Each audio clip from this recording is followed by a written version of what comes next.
video is let's talk about ano yung mga bagay na wag mong gagawin para hindi kayo magkahiwalay. Sunod-sunod na pag-aaway na uuwi sa hiwalayan. Yan po ang kalimitang nangyayari sa panahon ngayon. Maliit na bagay hanggang sa lumaki. Isang problema, hindi napigilan, nadagdagan hanggang nauwi sa hiwalayan. Liit man na bagay ang pinagmulan ng problema nyo, kapag hindi agad na agapan, kapag hindi agad na pag-usapan, hindi talaga maganda ang kalalabasan. Huwag mong gawin ang mga bagay na ito kung ayaw mong maghiwalay kayo. Una, don't lie.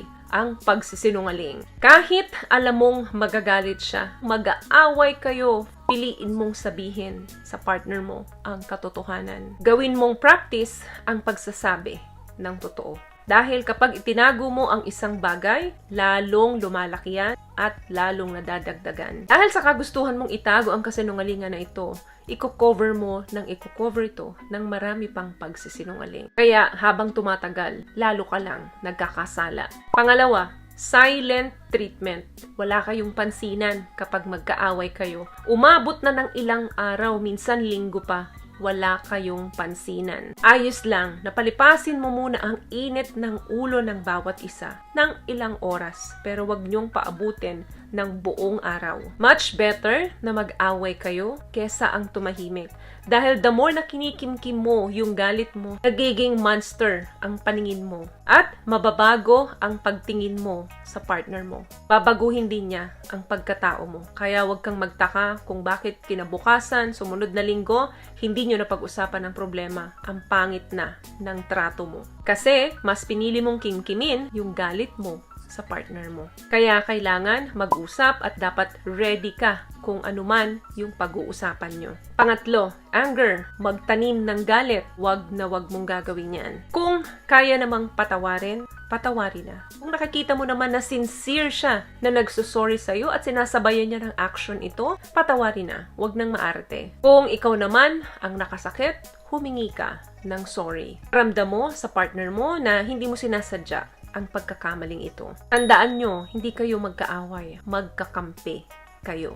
What I love about this product, itong No More Dark Secret ng K-Skin, bukod sa may advanced whitening na siya, na kung saan pwede niyang matulungan na pumuti yung mga singit-singit mo, moisturizing, meron siyang anti-irritation, antibacterial, maintain healthy pH level. Hindi lang pambabae, meron din po tayong pang-lalaki. Pang-apat, yung naghahamunan na maghiwalay. Iwasan nyo ito sa tuwing mag-aaway kayo. Ang hiwalayan ay kailanman hindi solusyon yan sa inyong problema. Kasi sa susunod na mga relasyon nyo, may problema pa ring darating. So hiwalayan na naman ang solusyon mo. Kaya wag mong sanayin yung sarili ninyo na sa tuwing meron kayong misunderstanding, arguments, may pag-aaway kayo, hiwalayan ang nakikita nyong solusyon. Lagi nyong isipin kung paano nyo sinimulan yung relasyon nyo. Kung paano nyo pinaghirapan yung relasyon nyo para makarating kayo kung ano man yung status nyo ngayon. Next one, pataasan ng pride. Ang pride po ay maikling salita,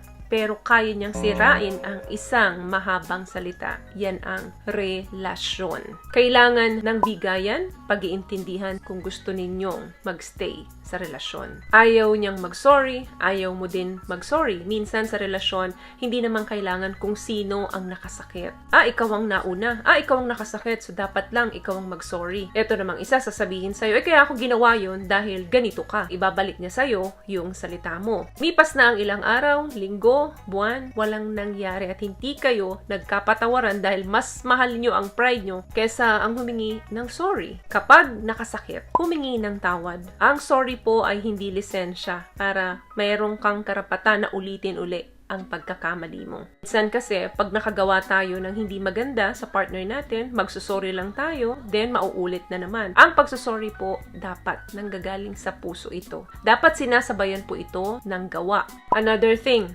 let's talk about our ex. Usapang ex. Sa totoo lang, wala naman talagang pakinabang sa relasyon ninyo, yung mga exes ninyo. Ang mga nakaraan ay mananatiling nakaraan. Ano man yung dinanas mo, ano man yung nangyari, wag nyo nang dalhin yan sa present. Wag na wag natin ikumpara yung mga ex natin sa present natin. Remember, Magkakaiba tayo at bawat isa sa atin ay may sariling uniqueness. Huwag na kasing magtanong, then ikaw rin naman ang mapipikon. Panghuli, manhid, madamot.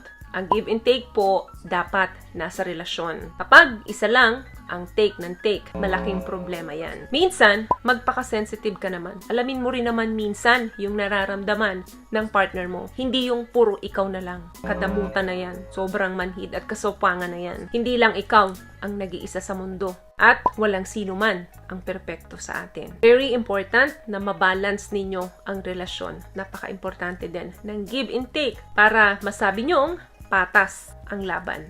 So yun lamang guys ang video natin. Kung nagustuhan niyo po ang video ito, please give it a thumbs up, comment down below, and also share this video na rin po sa mga kaibigan na sa tingin yung matutulungan ng video natin. Once again, palagi po kayong mag-iingat at palagi po kayong manalangin. Thank you guys for watching and see you in our next one. Always love yourself and be a blessing. Bye!